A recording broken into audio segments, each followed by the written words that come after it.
Welcome to today's live session. It's the first for 2022. Super excited to be back in here. Got an amazing lineup of speakers. Now, before we get going, I just want to do a quick check. This is being broadcasted via StreamYard. So if you make a comment, I won't be able to see your name unless you give permission. So please give permission if you want us to see your name, else we'll just see the comment.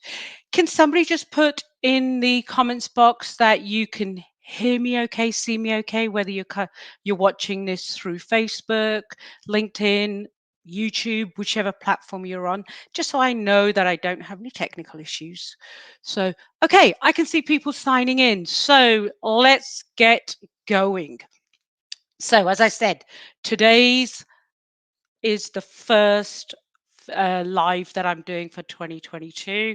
Really been took time over Christmas just to think, what do you guys want me to bring? The type of speakers you want me to bring, and what you want to hear more of. So, one of the things we ended the last live on was rebel leadership, and we had Mark Katsir joining us, and that was really well received. And you asked for more, but from women this time. So I am super excited to be bringing today's speakers. So without further ado, let me bring them in. We have Jessica with us today. Hey, Jessica, can you hear us okay? See us okay? Yes. Hi. Thanks for having me. Perfect. You're welcome. Let me bring in the next speaker, Stacy. Hey, Stacy, can you hear us okay? Yes. Thanks for having Fantastic. me. You're welcome. And actually, I literally just said, ladies, but we've got a real special individual with us today, our very own Chris. Hello, Hey, Chris. hello. Hey. So Chris is for everybody knows Chris, right? But we decide the ladies asked Chris to join us just to add more flavor to the conversation today and just a different voice. So without further ado, let's get going. So Jessica, if you just want to take a quick minute or two, tell the audience who you are. All right. Hi, everybody. I am Jessica Dennehy, and I'm the owner and founder of Pivot and Slay Consulting. I'm a recovering attorney. I'm an author, best-selling author 2 times. And I love helping empower entrepreneurs so that they can pivot their mindsets and their businesses and slay their goals. And I'm so excited to be here today talking about rebel leadership because I definitely don't follow any of the rules. I do my own thing. I've always naturally just done that and taken a lot of risk, followed my inner compass and my intuition throughout my career. And it has gotten me where I am today. So I love helping to empower other people to really just own who they are and take all of those risks they need to build the dreams and make them a reality. Yeah, I'm super excited to, in a second, really start digging in and diving in and sharing your story. Stacey, if you could just introduce yourself as well. Yeah, absolutely. Thank you so much. Stacy Raske, also best-selling author, speaker, Iraq War veteran, badass biker chick, leadership mentor, executive coach, and founder of the Influential Leadership Mastermind. I empower entrepreneurs and executives to shatter the invisible ceiling and effortlessly elevate lifestyle, leadership, and legacy while enjoying the ride. So I lovingly say I help those alpha leaders shift from intimidating to influential, or, well, as we say now in our ecosystem, influential. Yeah, and I'm going to be sharing some of my experience with your uh, programs as well shortly. But Chris, Yeah. need no intro, but go on. Well, a little bit. I mean, been here. For those of you who don't know, usually the behind the scenes guy, so this is a bit different for me. But I'll give it my best go to try and keep up with the stellar leaders that have joined us today. And I mean, I've been with Suki for what, more than 5 years. So it's been a long time coming to jump on one of the bigger panels. You've seen me on a few lives through Elite Global Recruiters, but for sure today is the biggest step. So I really appreciate Jessica and Stacy coming on with us, and Suki, of course. We know your work, so I'm just glad to be joining here and contribute with a few extra ideas for everyone. Perfect. And what I will say for the audience, I've been asking you to do a live with me for a while. The ladies asked you the other day, and you just said yes. Yeah. Yeah, no, I appreciate the the interest in bringing me on, just to give a little bit of a male view, I guess, to add in there. But I mean, shoot, the whole thing that we're going to be speaking about, as you'll see, is that we're all going for the same thing here. As It's far hard as to our say growth. no to Stacy and I. Let's just be That's honest. exactly it. Well, yes, I did get strong armed. It was no. There was nothing beyond it, just the question. Truthfully, yeah, I'm happy to be here, and again, I don't have the credentials that you guys are, so absolutely, you guys are taking the lead. But I'm just glad to be here to add into the ideas. Mhm. Perfect. So let's dive straight in because I'm conscious of time. Um, but Jessica, if Yeah, I can start with yourself, like you've gone from Wall Street to owning your own barbershop. Like, who would have thought that? Then you've now got, as well as that, you've got your leadership and your coaching business. You've taken you went down that corporate ladder, that corporate ladder route, and then you just said, "I'm done. See you later."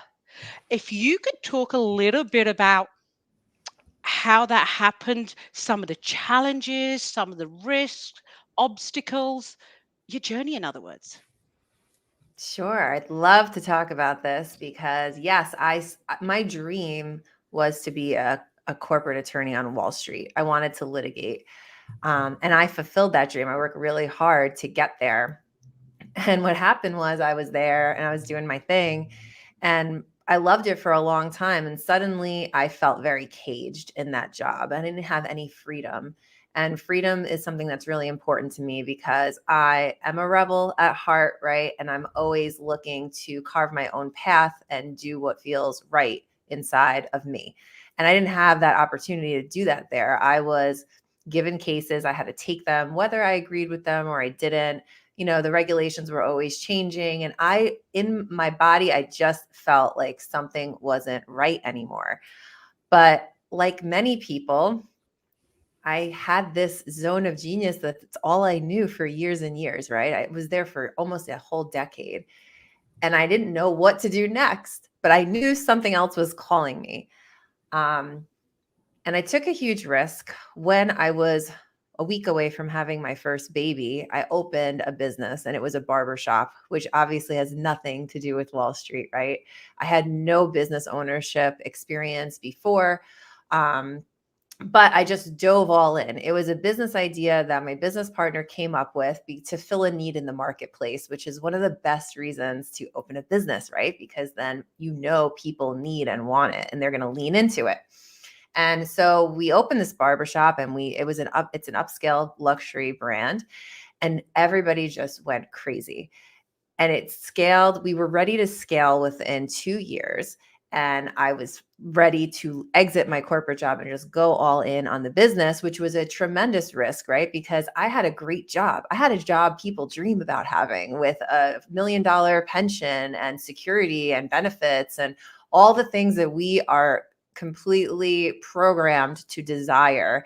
And I was unhappy. And so many people might see that as, I'm just spoiled and I'm living the dream. But for me, I just needed to evolve and grow. And I couldn't do that there. I was so stunted. Being an entrepreneur was the exact thing I needed to do to unleash my inner rebel and personality and let it come out and shine. And that's exactly what happened as I grew and scaled my business. And we ended up going all the way to 3 barbershops before COVID hit. And we're looking to continue to scale. But you would never think that a lawyer would open up a barbershop, right? So the point there is there's something out there for you. You just maybe have to explore a little bit, think outside the box, that there are ways to gain the freedom that we all desire, because now I get to be the mom I want and to live the life I want in a way that is meaningful to me. And that to me is the biggest part of freedom. And I feel so empowered by my journey, and I feel so empowered to go out and help other people find this, because it's something I'm really passionate about. And so my company, Pivot and Slay, really helps other entrepreneurs rise up to the level of CEO in their company so that they can be free too, and they can have the business working for them while they go out and enjoy the life they built. And that is what I'm on a mission to help people achieve. Yeah, I just want to jump in there because reading your book, and guys, if you haven't read it, you need to read this. You talk about how you always wanted to go into law. And there's a part of it that I'm just thinking back where, like, you are working all the hours God sends, studying. You give up, you don't do the whole social thing. Well, you do, but not to the same extent, because you're so focused, because this is the career you want. This is, you got to pass this to do this, and all the financial investment.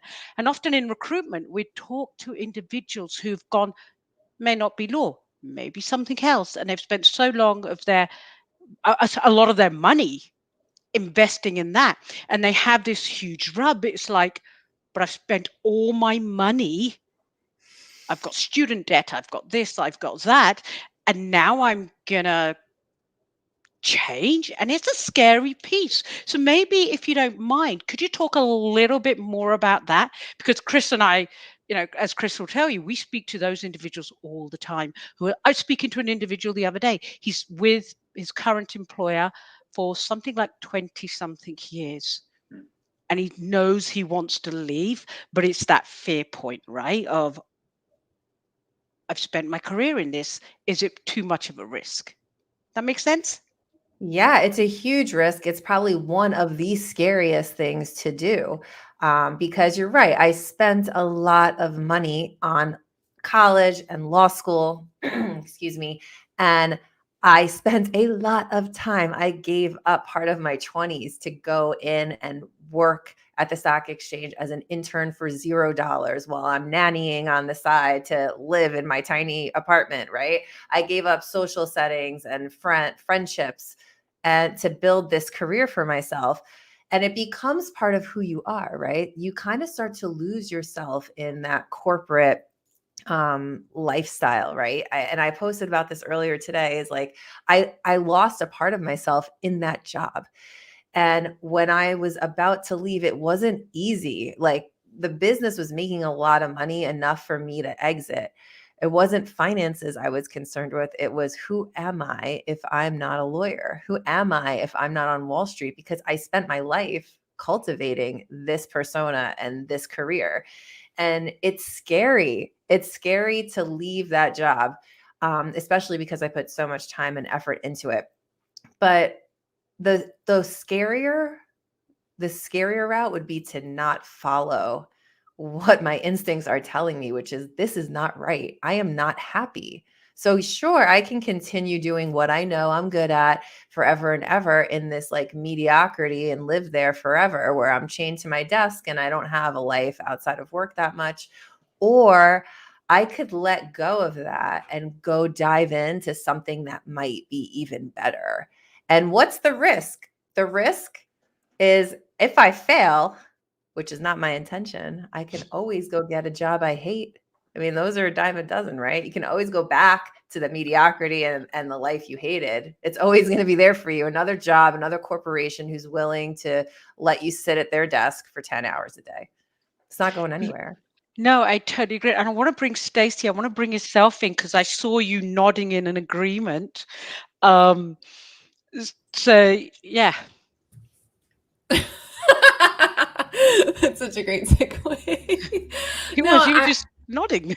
No, I love it. I love it. It's so good, because I mean, that's why obviously the three of us have resonated so deeply, and because we have such similar journeys, where for me it was, join the military get some military leadership experience. I knew that that wasn't necessarily my lifelong commitment, but getting hurt in Iraq, I was medically discharged, which then sent me down the corporate path. Doing the corporate journey, which for me was just like Jessica, being safe, right? Go get the job that has the benefits and the salary and a whole lot of shoulds. It's everything you should be doing, yet it was never fulfilling me. And so inevitably, along the way, all of those pieces contributed to what eventually was kind of my rock bottom moment. I mean, I had illnesses and things that were basically, I lost that corporate career. And just like Jessica, I'm like, well, what do I do now? Like, my whole identity was tied to this prescribed pathway. And now it's, okay, do I really listen to who I'm called to be, my greater purpose, my passion to be of highest service to other people? And so it was that leap into entrepreneurship and really serving other leaders. Yeah. Chris, I want to bring you in here because I'm sure this is resonating with you with the candidates we talk to Yeah. from, so what are your thoughts and so some of the things you're hearing from candidates? Granted, ours are a lot of candidates are staffing industry, right? So what are some of the things you're hearing and the fears you're hearing from them? Yeah, I mean, there's a bunch. There's so many, and I think, with everything happening outside, that it all brings down to things that we perceive we can't control, right? So everyone has their own ideas and their own thoughts on what else is out there, and really, I mean, through the market, it's is COVID going to go crazy? And I don't really want to bring that too much into it because that's a huge fear, right? When you're looking at more relevant things that we're talking about today, you're looking at, am I going to get the opportunity to? I'll use Jessica's company name, to pivot, right? To move into something new. Is this the right opportunity? Is this the right time? Because we see so many opportunities that are out there. Should it be the time that I make that move? And both of you have obviously, and Stacy and Jessica, made huge changes in the way that your lifestyle, your life in total has gone, right? Through the years, and Suki with the business, through the pandemic, pivoting into and really growing a new business out of what we already have established. So is this the right time? And everyone who's thinking about it, I mean, I think everyone goes through that process. You're sitting there and thinking, is this the right moment? Is this the right moment? And is this the right moment? And you guys can speak to it maybe better than even I can, where once you get that feeling, you just have to make that jump. You have to make that leap. And it's that fear that no matter what that fear is, you're sitting there going, oh, you're letting it hold you back the more and more you think about, is this the right time? And in reality, you put in the work for sure to make it the right time. But there's, I think, a lot less thinking that needs to be done on, is this the right time, versus let's put the foundation in place to make that change, make that pivot, uh, overcome that fear, and make it the right time to do that, to make that change. Yeah, because one of Yeah. the things I'm thinking of, and I want to bring you into this, Jessica, not that I'm saying men don't experience this because they absolutely do. But one of the thing as women, okay, now you just said your first daughter was born. You had your first daughter at the time. One of the things people say to women is, "Oh, but that's the safe because when you now go and embark on this amazing new adventure, what about the kids?" Right? There's too much of a risk. You're not going to be able to balance what it's going to take to either change careers or build a new business with family. What would you say to those women that are listening and hearing that from well-meaning people in their inner circle? Yeah, I mean, well, first to Chris's point, there's never a right time, right? I mean, when you feel it in your body is the right time because your body's like, hell no, this isn't right anymore. Okay. So that's the time where you lean in and do the things, and you just have to starting, right? Because we can get stuck in that indecision and we're scared and we're nervous. And that all just comes from, needing to build up your confidence and be okay with making a wrong decision, because wrong decision's better than indecision.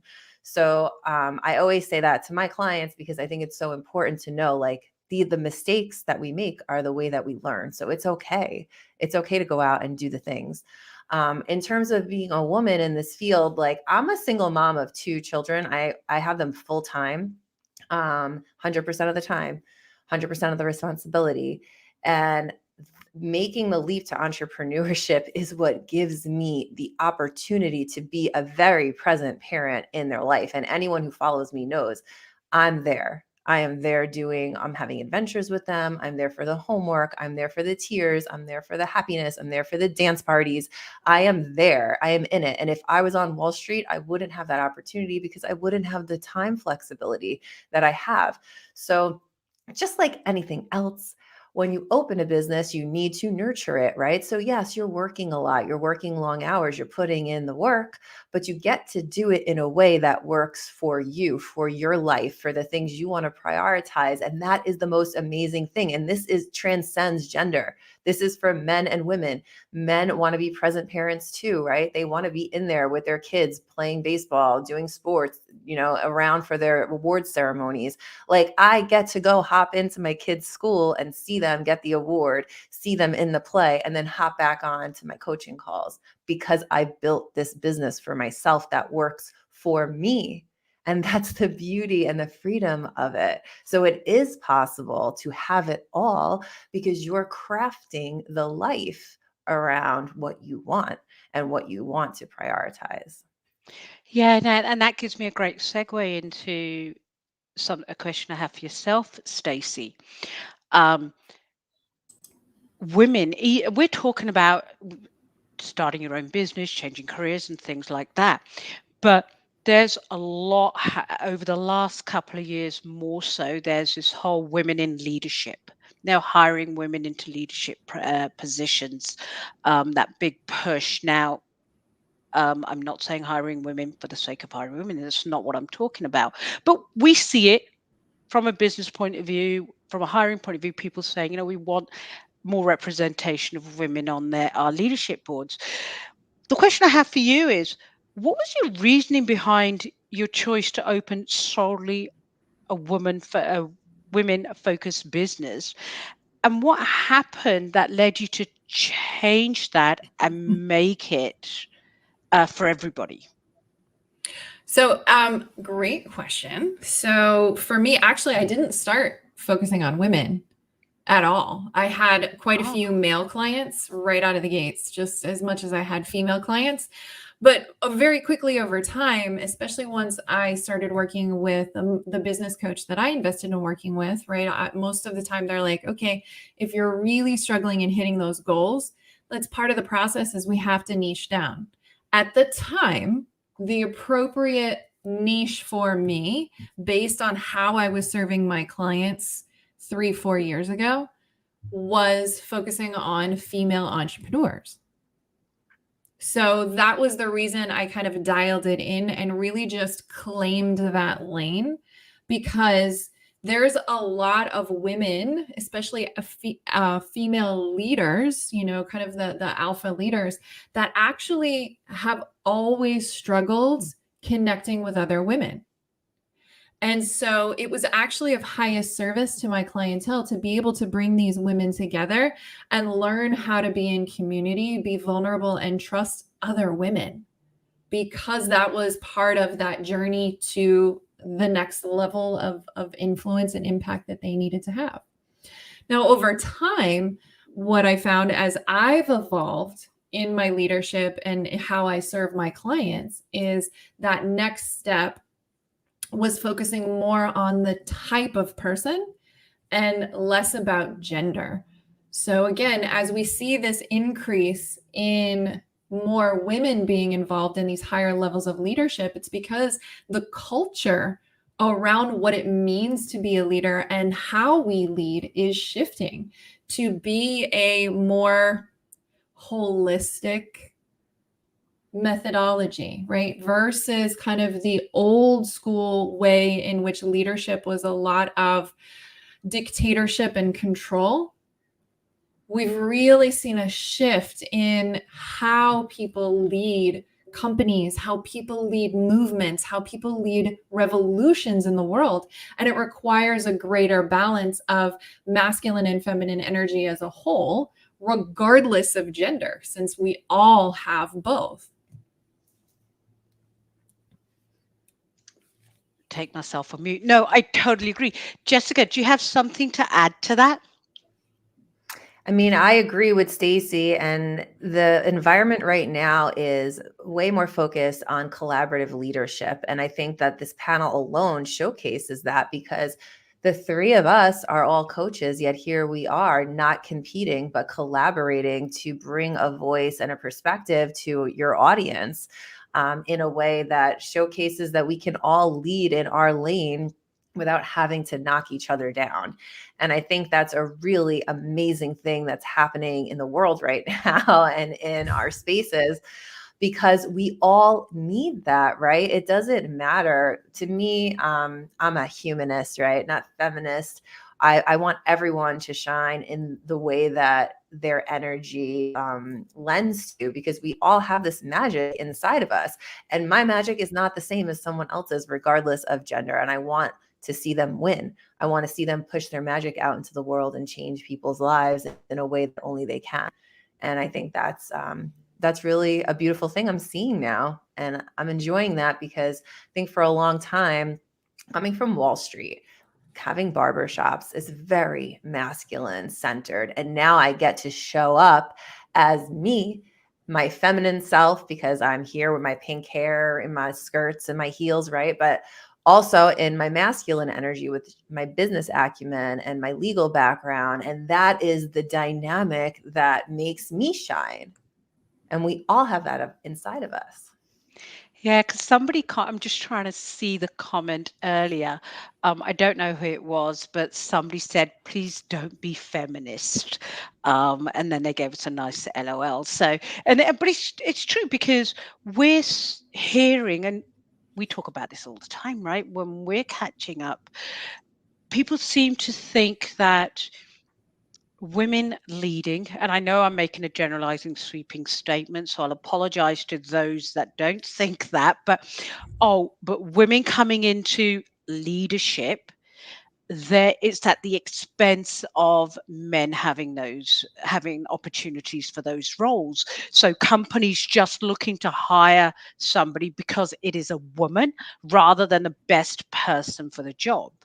Now, I know my perspective on that is, no, I don't want you to hire me because I'm a woman. I want you to hire me because you feel I bring something different to the table.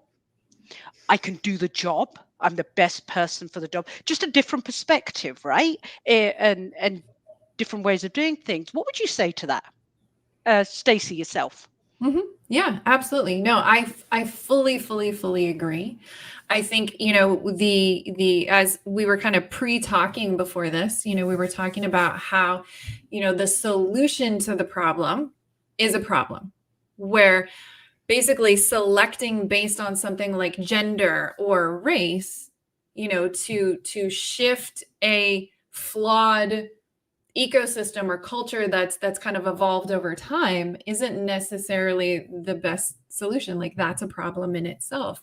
Yet I see where some of these situations, it's like, okay, if it's been the good old boys club in a certain context for a really long time, sometimes it takes a little bit of a radical shift, even if it's not the best solution.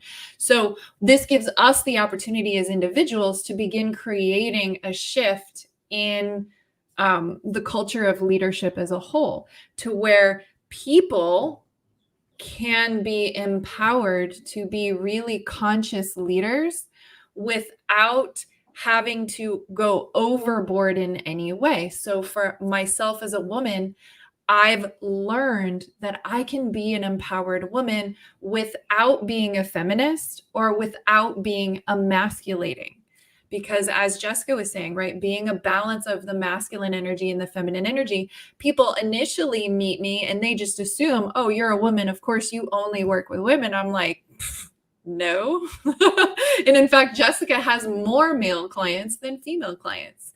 And it's because it's that same thing, right? The qualities and the acumen and the experience in business, leadership, life that we all bring to the table have nothing to do with gender. It has to do with impact and influence. And certain people are going to resonate with what we bring to the table. And obviously, certain people are going to resonate with other types of leaders. And there's so many layers and nuances to that. But really, this is about empowering the individual to shift the paradigm, because we're all showing up better. Yeah, no, totally agree. Yeah. Jessica, I want to bring you in. What do you think? I have something to add to what Stacy said, which is Go I for think it. it's twofold, right? The reason that I have a lot of male clients is because I'm approachable and direct in a way that doesn't make me seem emasculating to them, right? So that's the way that I control the way I show up to the table in my energy, in my power, without threatening someone else's power, right? I have control over the way that I show up. Similarly, the culture shift has to be that the person you're speaking to doesn't have that insecurity that because of your gender or your role in the community or your leadership style that they now feel disempowered.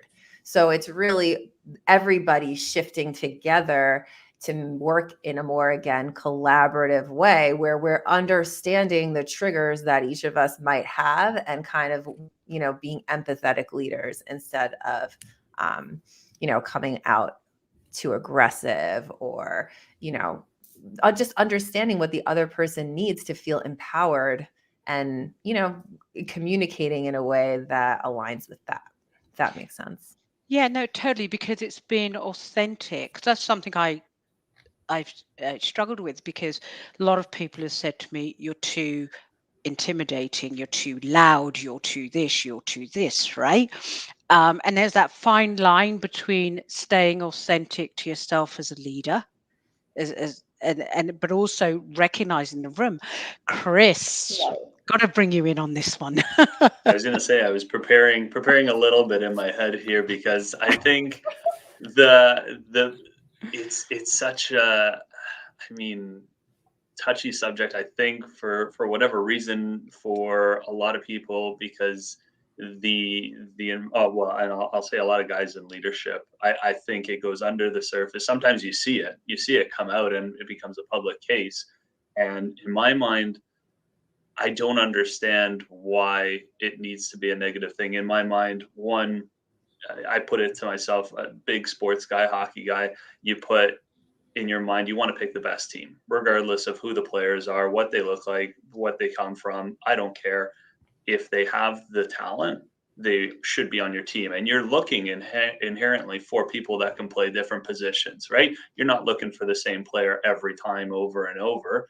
It doesn't make for a diverse team. You want people who have different strengths. It's always the same. You can equivocate to business, where you want people that have different experiences to come up and be part of your organization. And sorry, my comments feed is clearly behind. I'm missing comments, so I apologize. I'm I'm not I'm doing my keeping an normal. eye on it. Okay, Carry good. on. Yeah. Good, because I'm not doing Yeah. my usual job here. It's failing me. But no, I think the key point behind all of this, you don't want to pick someone for your team, and you guys mentioned it, pick someone for your team just for the sake of picking someone for your team to make it look better from the outside in. Because that's ultimately not going to make your team as effective as it can be.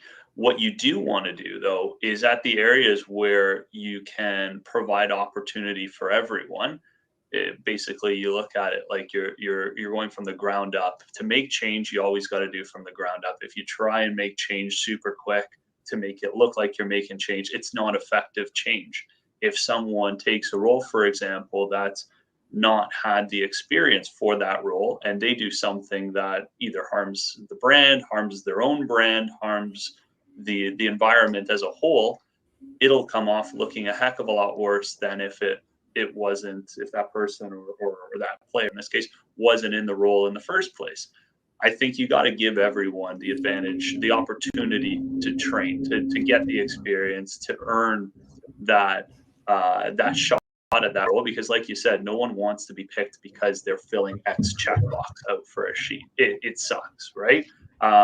And or I mean, you never want to be the token person for that. You want to be there because you earned it. You want to be there because you've grown into that role, you're experienced. And it's funny enough because it is happening in sports as well. There was the first assistant GM woman who absolutely has the experience, and I'm glad that they put her in the role to get to where she wants to be, which is GM, and she's going to likely be the first woman GM in hockey, right? Which is excellent. We should have more of that going forward. I just hope that they continue to build up and give opportunity to anyone who wants it, and give everyone a fair shake at the levels to be in the position to grow up in the organization. And anyone who's at those top rings who are thinking, oh, we're losing spots, or oh, it's going to take my spot away. I mean, you're in a management position to grow people to take your job. That's what it is. You're doing your job right if you're training people that can then take your spot. So well yeah. said, Chris, because the role of any leader doesn't matter whether you're leading the whole business, a division, a team, your job is to create your successes, right? I got a couple of questions and I want to make sure I get answered as the feed keeps going. Jessica, it's for There's some good yourself. ones coming in. Yeah. I love these questions. I love talking about this stuff. Yeah. So Jessica describe is a so typical good day. at this. So good at this. Well, thank you for this question about my typical day, because it is a lot. And can I just roll into this answer? I'm sorry if I just took Absolutely, over go there for for it. a sec.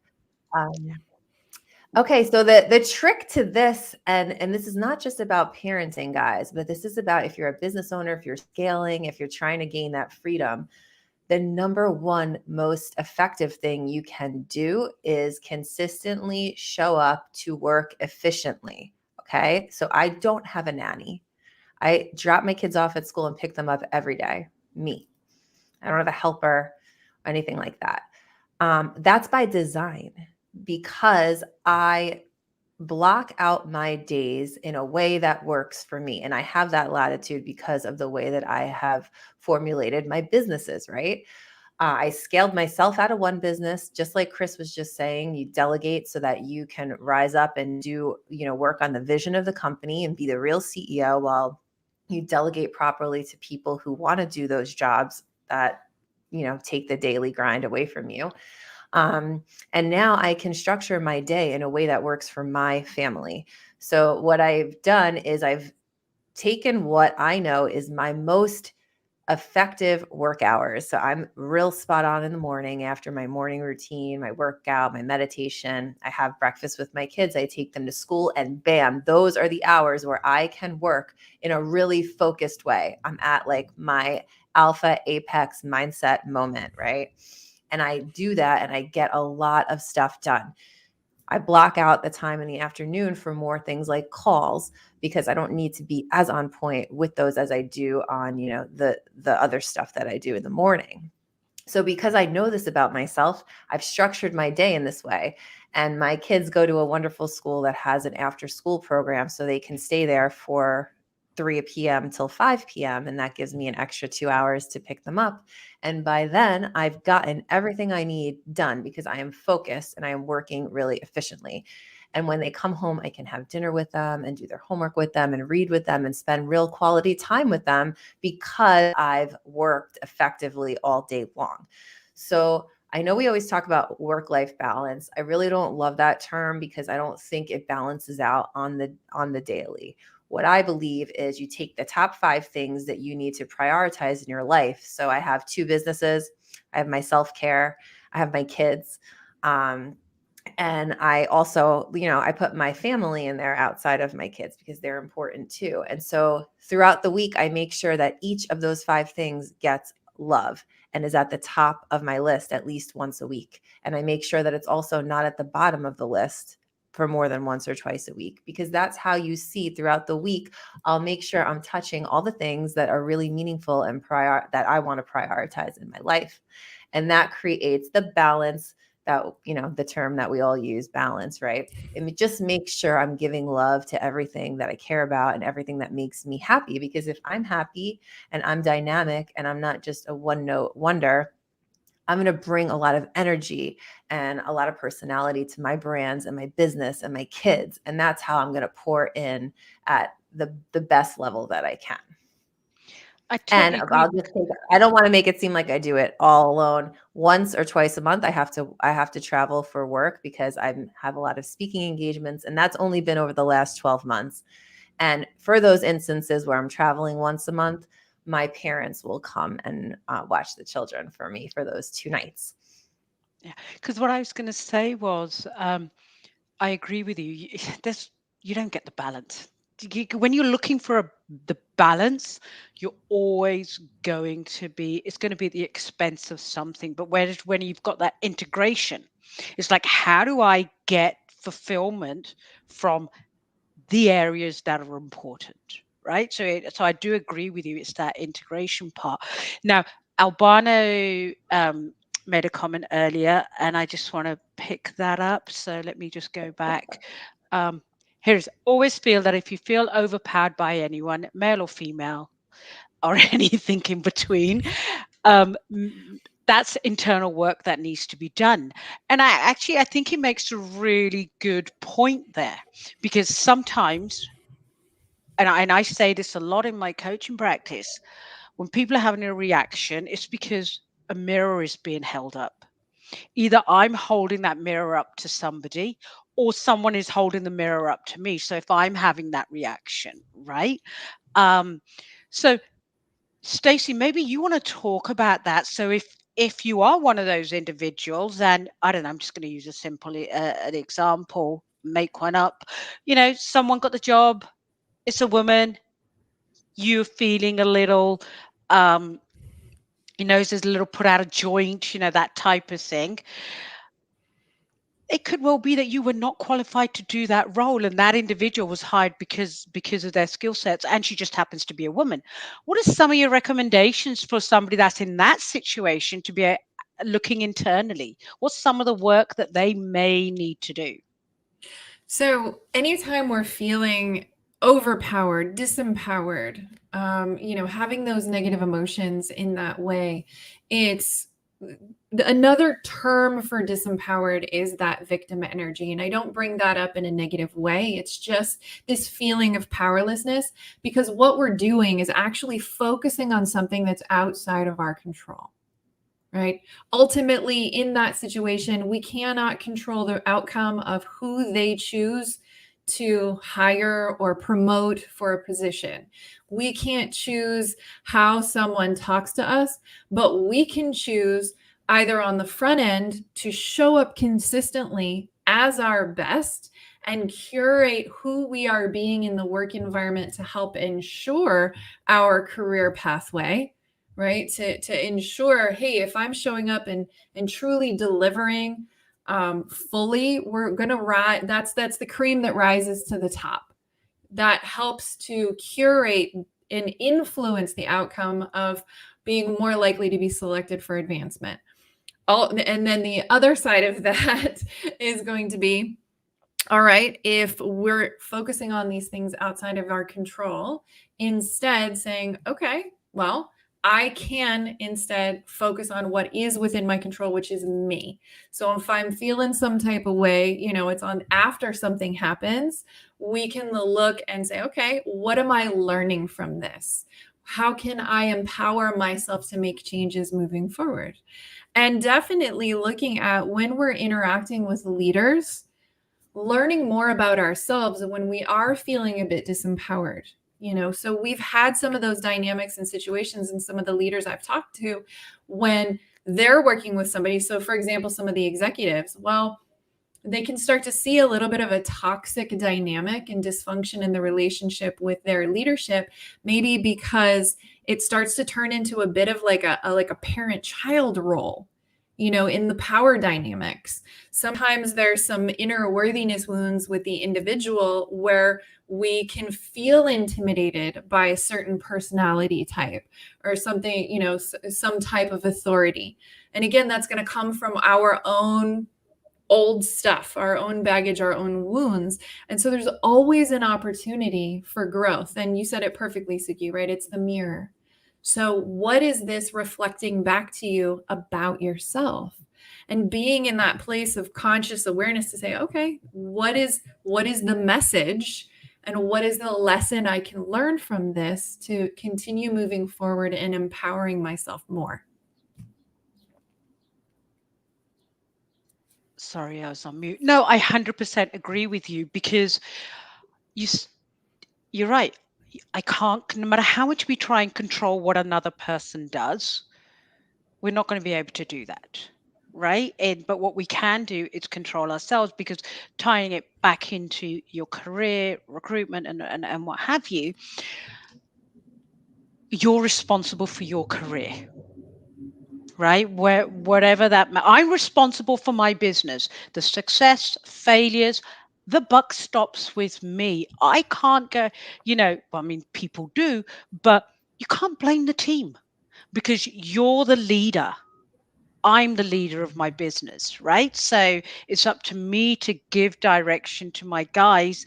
And when they are my team, and when they are feeling that rub or resistance or that, because Chris will tell you, we have our moments, right? Just a We, few. yeah, just a few, but we have our moments. But one of the things we do, and we've done in our team, is we have, we call it our circle of trust. So anybody's allowed to say, me included, to me, in other words, they're allowed to say, Suki, I don't like that.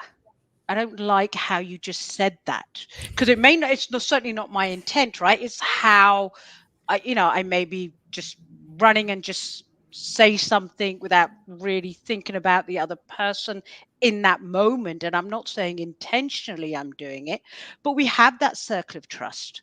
And there's that help piece as well, which I think is really, really important, because when you do have teams where you are getting that rub, whether you're feeling that rub as an individual or somebody in your team, you've got to create that environment where that person feels secure saying, hang on a second, Yeah. just hold Actually, up. just to Sorry, add go on. on to that as well, yeah, I think, I mean, the underlying piece there is that, especially as the leader, but I mean, you lead by example. When you walk to the table and you come with not only honesty, but positivity, in the sense that, hey, this is what I'm saying. This is how I'm saying it, but it's meant with the positive intention, and it's all about mindset. I mean, I love the way you put it, Stacy, and ultimately Jessica as well, in your decisions.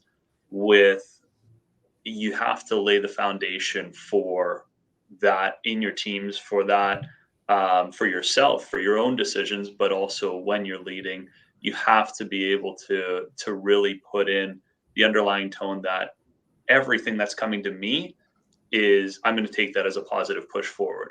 You can only control how you take things, how you say things, and what you put out there. People then that you're working around choose to take it in whatever way you can. You can say an absolutely positive statement that's intended to put someone ahead and improve them, and they can take it in whichever way they feel.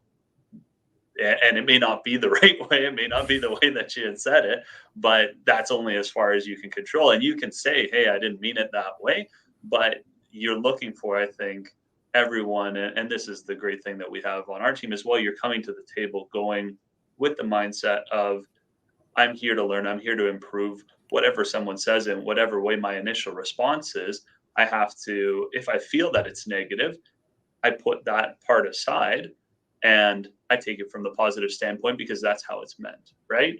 And it creates for so much, I guess, more, not only positivity, and I'll say it again, but it's using that word of positive, but it's taken for constructive criticism. It's taken for something that you can build upon. It's taken for something that you can move forward with, as opposed to, oh, well, I didn't like the way that was said, so I'm going to take that negative. And then you're moving backwards and you're not doing anyone any favors. And it becomes a mess of a conversation. I feel like so many people, you see it in social media, you see it in the wider scape, with everyone taking things offensive. and that's someone's meaning to offend or offend someone. And in certain cases, that is absolutely the way that it's meant. But I think there's a lot that's just said, and people take it in such a negative way. And ultimately, if everyone can stop going to that as the initial reaction, we would have so much more progress, so many more conversations moving forward in a way that we can actually get a solution as opposed to the other way that things are taken. Yeah, totally. Um, I've got a question here that I want to um, put up. How did you all manage to keep your business afloat during the pandemic? Feel like having a corporate job was better than owning a business? Oh no, certainly not from my perspective. No, absolutely not. From my perspective, I had professional selection 23, 24 years, and that's the business that went like that because it's recruiting. I looked at it and thought, what do I do now? I'm going to take a loan, go to the bank and get more debt. And now's the best time to launch my coaching practice that I really wanted to focus on. So, from my perspective, it was the perfect storm. And I'm not taking away from the health and what it does, loved ones being hurt. And that's not what I'm talking about. But purely from a business perspective, it was the perfect storm for me to say, like I'm telling you, I'm unemployable. So if I hadn't pivoted, I am unemployable, right? So for me personally, it was a perfect storm, and I'm so glad. My business is so far ahead of where even thought it was when the pandemic hit. The vision. So for me, absolutely no. Corporate was not an option. What about yourself, Jessica? Did you think about going back to? I know the answer, but Hell no. Hell yeah, no. This is, I have two things to say on this topic. One is I opened a new business and wrote a book, a best-selling book during the pandemic, because that's what entrepreneurs do. You put our back against the wall and we create. That is what our passion is. That is what we are best at. No, that I didn't even cross my mind to go back to a corporate job because I know I have so much more potential to give to this world than I could achieve in a corporate job. So I pivoted also. I actually started helping entrepreneurs for free because I have brick and mortars, my barbershops, and those were shut down for several months. But we are, we are very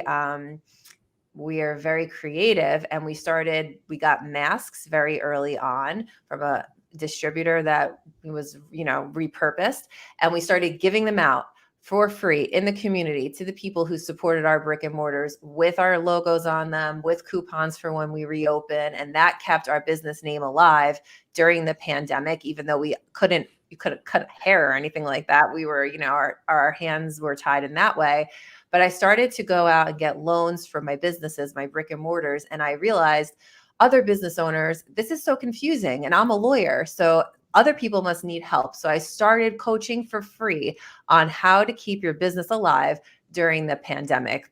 I started building a reputation for myself, an online presence for myself, not making any money in that moment, but knowing that this was leading me to something greater. And that is how Pivot and Slay was born. That is how my book was written. So this was a beautiful time for business owners who are creative and want to branch out into new, amazing things. And the best way to start doing that is just to do something you're passionate about. And I'm passionate about small business. So I was able to help small businesses survive the pandemic, thrive after the pandemic. And now I've created a whole business out of helping entrepreneurs. So for me, no, I never thought to myself, well, let me go back to that, because I believe I'm also unemployable.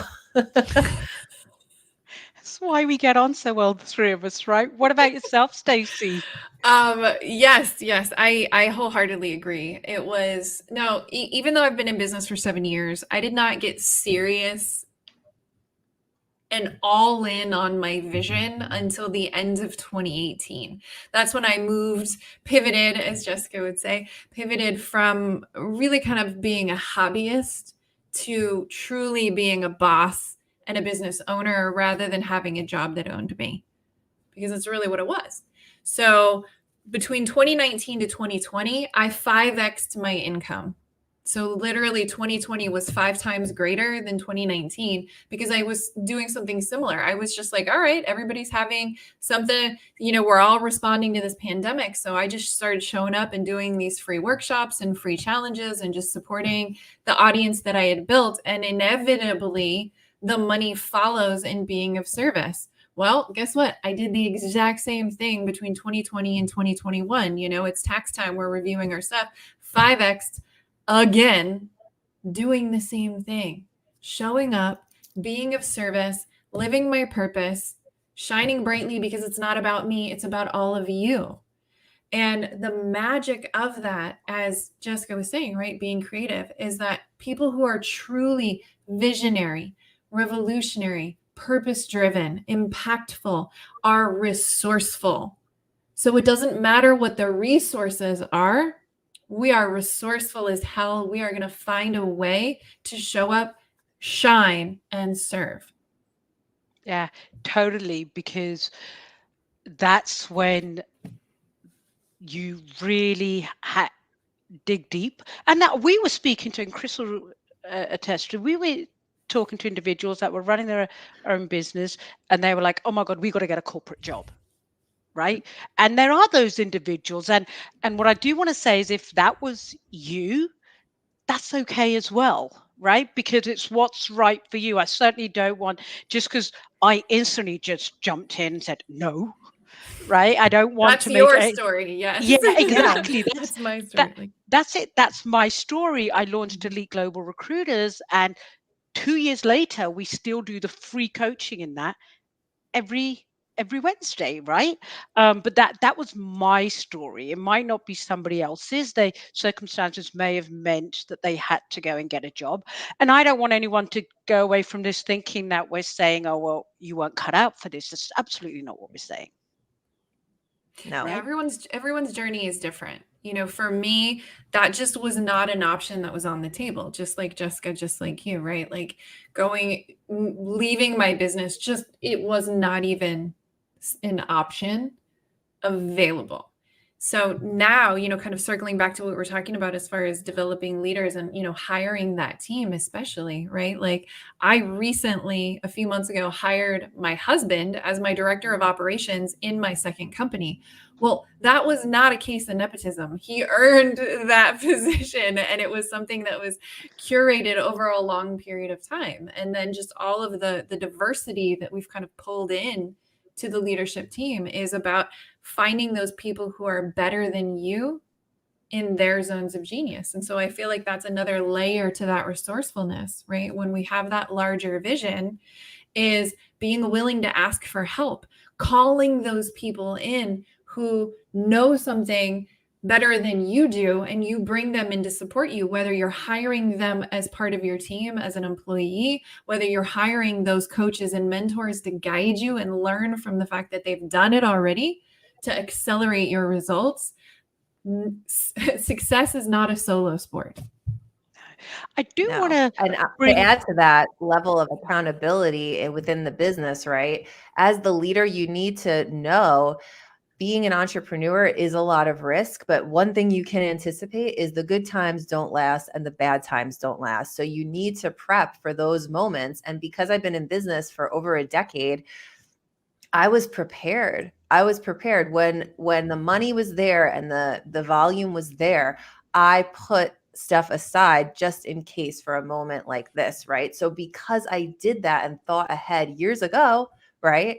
I didn't just throw all the money at the wall. I said, just in case, maybe new location, maybe we have a bad month, whatever it is, right? So in that moment, I was ready to go all into my business and stay all into my business because I know for me, I'm not going back to corporate life. No offense to anyone, like Suki said, who chooses that, because that's okay too.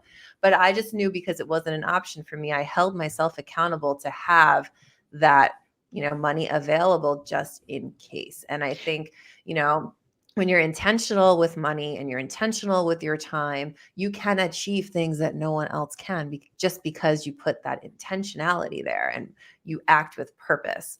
And the same thing with delegation, like Stacy was saying, you delegate with purpose, you hire with purpose, purpose, purpose, purpose, intention, intention, intention. That's what leads to consistency.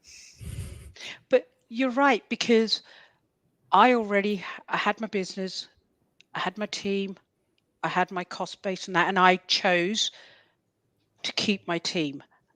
That was a choice I made as a business owner. So one of the things I wanted to do was make sure I didn't starve my existing business to launch the new business, because I wasn't looking to replace, right? So I just wanted to put that out. But Chris, I want to get your input, your thoughts on this, because we're talking from an entrepreneur perspective, leading businesses and things like that. You were with me before the pandemic, during the pandemic, and now, right? So I'm just, as we were talking, I was like, I wonder somebody that worked in a business for somebody who thinks like we do, what did it feel like for them? What were some of the thoughts uh, yeah, what did you I think? guess as the only employable person on the panel right now, I can comment from a different perspective. Yeah, no, it was one. I mean, I have you to thank for doing that, because of course that keeps me going. But no, it's, I think you always have to be aware, and there's a few things going from through my head, because I want to comment on Stacy's point as well, because it's an excellent point. Um, I love thinking that I know a lot, and I love thinking, and you can attest to this, Suki. I love thinking that I know more than a lot of people around me. It's a terrible way to go if you actually take that seriously. I'm joking in that sense, because if you're the smartest person in your group and around you, and you know the most out of your group, it's not a healthy thing to be in that environment the whole time, right? You're not progressing yourself, you're not learning yourself. And if you treat your business that way, where you know the most about everything that's going on, then you're not going to grow. You're stuck. And again, this is from an employee's perspective. And I would argue that's maybe a point to look for a corporate role. If you feel that where you're at is that kind of environment, and you're not sure where to find someone that's maybe going to take you to the next level, or you've prematurely gone into that environment and you're saying, look, there's still more I can learn, and maybe it is finding a pathway with a corporation that can get you to that next level, or then you have the available tools to be able to walk into your own environment and set that up. That might be an avenue for you as well. I think with going through that perspective, if you are an employee for a small or medium or large business that is going through those changes, try and get yourself to the point where you can see as much as your leaders are going through, right? And again, we've spoken about the open environment, and here where I get to see what Suki's going through in certain parts, not everything, but certain parts where um, there are struggles, and you got to be there to support your leaders. And there are bumps in the road, because as much as everyone wants to feel, and again, it's another thing you see on social media and stuff like that, where, oh, I'm having such a tough time doing this. It's me. You got to be aware, not only from the leadership perspective, but as the employee, that your bosses are going through and your leaders are going through the same tough challenges that you're going through as well, right? So it's a two-way street. You have to be there to support. You have to be open-minded. You have to be willing to acknowledge that they're going through struggles as well, and be prepared to say, hey, do you need to talk? I think that's a huge one. But also, what can I do to help out with making it through, so that way I've got a job as well going through it, and it's less off your shoulders, right? It's something huge, and it's so surprising to me that so many work environments don't treat the relationships internally as relationships that you would have with a friend, because you should have that in your work environment. You should have that with your team. It just unlocks a whole different level of being able to progress the business forward, rather than just, it's a work job, I'm just going to keep closed. No ideas are going to be shared. And I'm just here 9 to 5 to try and get out of there with my job the next day. You make some great points there, and plus we all like sharing a bottle of wine, right? So that always helps in our team. Listen, guys, I'm really, really conscious of time, that I've kept you ladies on a lot longer than, but we could keep going. So to wrap it up, Jessica, what are your final thoughts, passing comments for the viewers? My final thoughts are this. If you're really looking for freedom in your life to enjoy this life that you've built, then just get really intentional with your day. Get intentional with what you want. And don't let that fear stop you from going out and getting what you want, because it is possible. You just have to make sure you're dialed into it every single day. Thank you. Stacy, yourself? Yeah, absolutely. Very similar. It's we've got to get to know ourselves.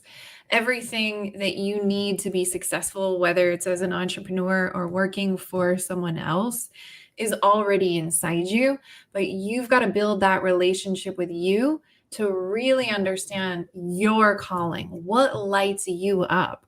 So whether it is your purpose is about impacting the world with your own business, or it's about aligning with a company that has core values and a mission and a vision that inspire you and align with who you are, that may be the next best step too, but you've got to get to know you first. Yeah, totally agree. And last but not least, Chris. Yeah, I mean, adding on to what Jessica and Stacy said, it's when you've gotten to that point of understanding you, and I think even on that path, you have to be open, no matter where you are on the ladder, to other people's opinions, experiences, and have that mindset of whatever's being sent in by someone else, you take it with as much positivity as you can, as much constructive mindset as you can to build upon what you're doing, and never thinking that I'm finished, right? I'm at the top. I know what I've done. And I know you should never be that comfortable to the point of thinking you know it all, right? There's always something more to learn. And for that reason, keeping open to different ideas and mindsets. Perfect. So I know a couple of people have asked for the link to the book, so I'll add them in the comments on YouTube, Facebook, and everything. So I'll do that afterwards. So look out for those links for those that have asked from. Now, thanks ever so much for your time. If people want to get in touch with you, what's the best way to get in touch with you, Jessica? So if you want to find my book or learn more about me or apply for my coaching program, you can find everything at pivotandslay.com. And you can also follow me on Instagram or Facebook or both at the Jessica Dennehy. Perfect. Stacy, yourself?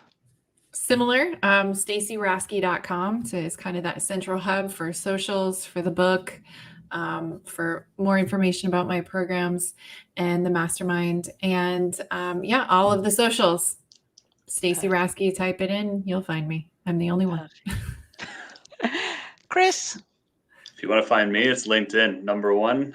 You can find me there. Anything to do with Elite Global Recruiters as well. Similar spaces where you can find Suki. She's got a couple more, I think, than I do at this point, but you can find me in the similar circles there. Great. Chris, thank you for agreeing to be part of this. I know we kind of put you in the hot seat today. Really appreciate you just jumping in and rolling with it and bringing a different perspective. No, I appreciate just getting me Thank on here, and thank you more importantly to Stacy and Jessica for coming on and sharing thoughts and experiences. It was excellent to be a part of it. Thank you You're for having me. Thank you, did, ladies. You did great, Chris. You were awesome. I appreciate it. Jessica, Stacy, thank you ever so much. You're welcome. Thank And I will see you guys I'll see both of you next week. Yeah. I'll see you. Thanks ever so much, everyone, for joining. And I will be back in a couple of weeks with the next